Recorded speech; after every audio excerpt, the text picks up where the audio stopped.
नमस्कार दोस्तों, मैं हूं ममता तिवारी और आप सभी का स्वागत करती हूं मेरी चैनल ममताज वे में। कैसे हैं आप सब, तो ये बताने के लिए कमेंट बॉक्स में जय माता दी हमेशा की तरह ज़रूर लिखिए। तो चलिए दोस्तों, आज हम इस वीडियो में जानेंगे करवा चौथ का व्रत हम पीरियड में कैसे करें, क्या करें, क्योंकि हमारी बहनों का बहुत अधिक कमेंट्स आता है, परेशान हो जाती है कि करवा चौथ का व्रत पीरियड में उठाएं ना उठाएं, पति का पूजन करें कि ना करें, व्रत कैसे करें, पूजा कैसे करें। बहुत सारे डाउट आप लोग के दिल दिमाग में चलता रहता है, आप लोग बहुत अधिक परेशान हो जाती हैं। बहुत सारे महत्वपूर्ण बातें आज हम इस वीडियो में जानेंगे जो कि लेके आप लोग बहुत अधिक तनाव में रहती हैं, टेंशन में रहती हैं। तो वो सभी बातें आज इस वीडियो में हम क्लियर करेंगे। कैसे रखें, व्रत पहली बार उठाएं या ना उठाएं, तो सब कुछ मैं आपके साथ शेयर करूंगी। तो आप बने रहिए मेरे साथ मेरे चैनल पर। अगर आपको मेरा वीडियो पसंद आता है तो प्लीज़ आप मेरे चैनल को सब्सक्राइब कर दीजिएगा, बेल आइकन को प्रेस कर दीजिएगा, जिससे कि मेरे वीडियो के नए नोटिफिकेशन आप लोगों के पास सबसे पहले पहुंचे। तो चलिए शुरू करते हैं। तो सबसे पहले बता दूं कि 2022 में करवा चौथ का व्रत 13 अक्टूबर को रखा जाएगा। दिन क्या है? गुरुवार। तो गुरुवार के दिन हमें करवा चौथ का व्रत रखनी है। और सबसे पहली चीज़ बता दूं कि देखिए, गुरुवार का व्रत है तो आपको वेडनेसडे को, बुधवार को ही बाल धोकर स्नान करके व्रत रखनी है। गुरुवार के दिन बाल कभी ना धोएं, क्योंकि सुहाग वाले व्रत में ऐसा माना जाता है ना कि व्रत के दिन बाल नहीं धोनी चाहिए, जो कि शुभ नहीं होता है। बचे तो बचाएं। तो आगे बात कर लेते हैं कि मान लीजिए आपका पीरियड है तो उसका बाल कैसे धोएं। कहीं गुरुवार के दिन ही 3 दिन हो रहा है, 5 दिन हो रहा है, तो वैसे लोग क्या करें। तो देखिए, अगर इस प्रकार से पीरियड में, मासिक धर्म में अगर मान लीजिए आपको बाल धोनी है गुरुवार को, तो आप लोग धो सकते हैं, लेकिन फिर भी कोशिश करें कि सूर्य उदय से पूर्व आपको बाल धो लेनी है।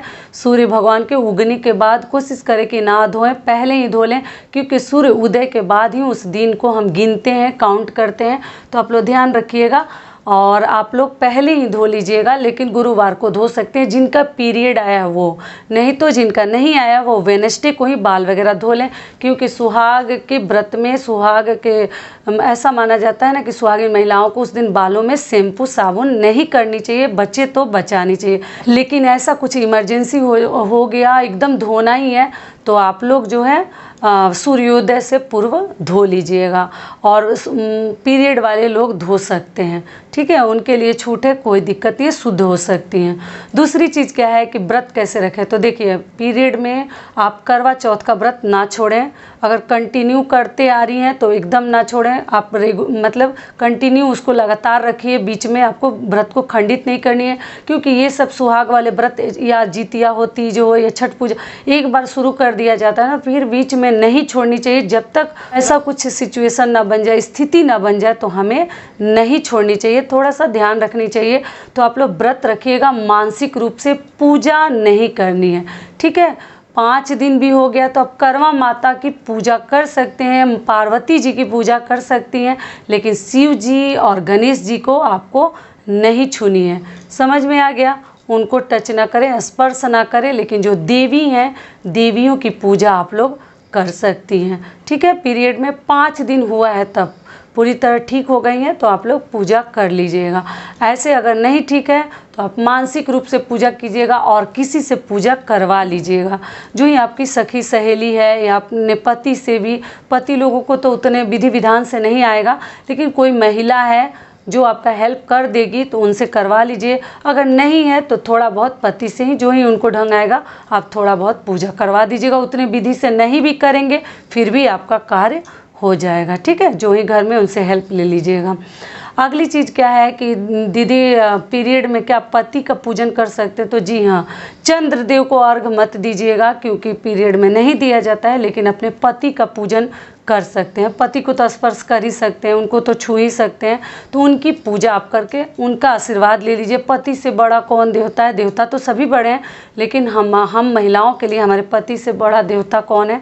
तो आप लोग अपने पति का चरण स्पर्श कर लीजिएगा, उनके हाथों से पानी पी लीजिएगा, मिठाई खा लीजिएगा, जो ही आपके यहाँ खाया जाता है। और व्रत जो है आप खोल सकती हैं, पारण कर सकती हैं। ठीक है, ये कार्य आप पीरियड में कर सकती हैं। 1 दिन हुआ है, 2 दिन हुआ है, 3 दिन हुआ है, और किसी का पूजा करें ना करें, नहीं करने लायक है तो अपने पति का पूजा जरूर कर लीजिएगा, और जो नियम विधि है वो कर सकते हैं। जिनके दूर हैं वो भी अपने पति से वीडियो कॉल पे या फ़ोन पे कह के जल वगैरह ग्रहण कर सकती हैं। तो ये भी हो गया। अगली चीज़ क्या है कि दीदी पीरियड में जैसे हम सरगी खा सकते हैं, तो जी हाँ, आप सरगी वगैरह पीरियड में खा सकती हैं। सास को जो वायना दिया जाता है तो पीरियड में दे सकते हैं। सब कुछ कर सकती हैं, केवल पूजा मत कीजिएगा। समझ में आ गया? पीरियड में आप लोग सब कुछ कर सकती हैं, केवल आप लोग जैसे भगवान को टच मत कीजिएगा। अगली चीज़ क्या है कि दीदी हम नया वस्त्र 16 श्रृंगार कर सकते हैं, तो हाँ बिल्कुल कर सकती हैं। पीरियड में 16 श्रृंगार एकदम आराम से कीजिए, क्योंकि ये सब व्रत साल में एक बार आते हैं, और ऐसे सब में व्रत में नहीं लिया जाता है कि हम सिंदूर छू दिए तो अशुद्ध हो गया, तो ये सब श्रृंगार की चीज़ें छू दिए तो अशुद्ध हो गया। ऐसा कुछ नहीं है। आप पूरा अपना 16 श्रृंगार, क्योंकि उस दिन अच्छे से आप लोग स्नान वगैरह कर लीजिएगा। शैम्पू साबुन ना लगाए, सिर के ऊपर से स्नान कर सकती हैं, और करके जो है शुद्ध हो जाइएगा। और उसके बाद आप सारे 16 श्रृंगार कर लीजिएगा, जैसे कि किया जाता है, एक दुल्हन करती है। और करके ऐसा ना कि पीरियड आ गया है, मासिक धर्म में है तो करवा चौथ है तो क्या हुआ, हम ऐसे तैसे पढ़े हैं, वैसे हमें नहीं रहनी है। एकदम अच्छे से सज संवर कर हमें तैयार हो जानी है, अपने पति की पूजा कर लेनी है, चरण स्पर्श कर लेनी है। जो ही आपसे बड़े हैं उनको भी आप लोग प्रणाम कर सकते हैं, उनका आशीर्वाद ले सकते हैं। और मेहंदी वगैरह भी आप लोग पूछते हैं दीदी पीरियड में लगाएं, तो बिल्कुल लगा सकती हैं। सब कार्य कीजिएगा, केवल भगवान लोग को स्पर्श ना करें 5 दिन से पहले। 5 दिन हो जाता है, पूरी तरह ठीक हो गई है, तभी पूजा भी कीजिएगा। ठीक है, शिव जी को हो सके तो ना छुएं, लेकिन बाकी सब पूजा आप कर सकते हैं। शिव जी की पूजा किसी और से करवा लीजिए, या अपने पति से तिलक वगैरह लगवा दीजिएगा, आप स्पर्श न करें। ये भी क्लियर हो गया। अगली चीज़ क्या है कि आप लोग कहते हैं दीदी पीरियड में महावर लगा सकते हैं। 16 श्रृंगार में तो महावर भी आता है, तो हाँ जी लगा सकते हैं। क्योंकि मान लीजिए कि शादी विवाह में या किसी की बारात आ रही है, या कुछ और ऐसा ओकेजन पड़ जाता है, तो हम उस प्रकार से गंदे थोड़ी ना रहते हैं, हम तो सच समझ ही जाते हैं। तो इसलिए आप लोग व्रत में ज़्यादा नियम कानून नहीं चलता है। आप लोग देख लीजिएगा, अगर आपके यहाँ ऐसा कुछ होता होगा तो आप लोग अपने अनुसार कीजिएगा, लेकिन व्रत में उतना सब नहीं लिया जाता है, सब माफ़ है।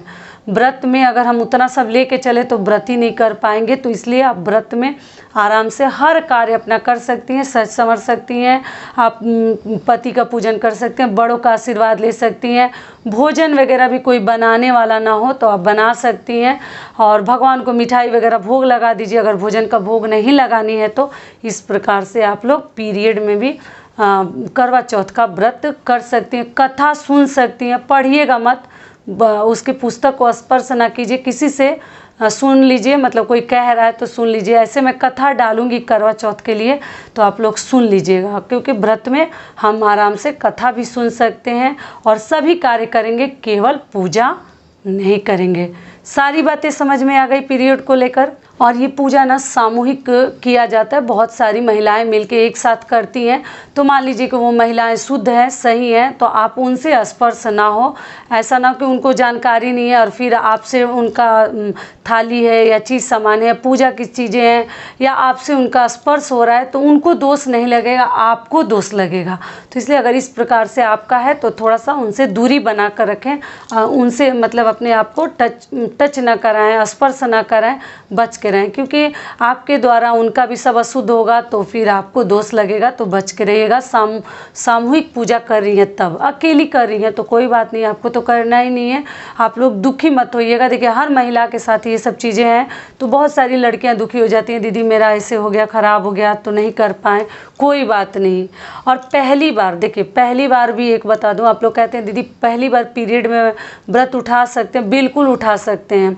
क्यों नहीं उठाएंगे? नहीं उठाएंगे तो फिर व्रत कुछ ना कुछ अड़चने आती रहेंगी, फिर हमारा व्रत वहीं का वहीं रह जाएगा और हम लोग नहीं कर पाएंगे। तो आप लोग आराम से व्रत उठा सकती हैं पहली बार भी पीरियड में, मासिक धर्म में।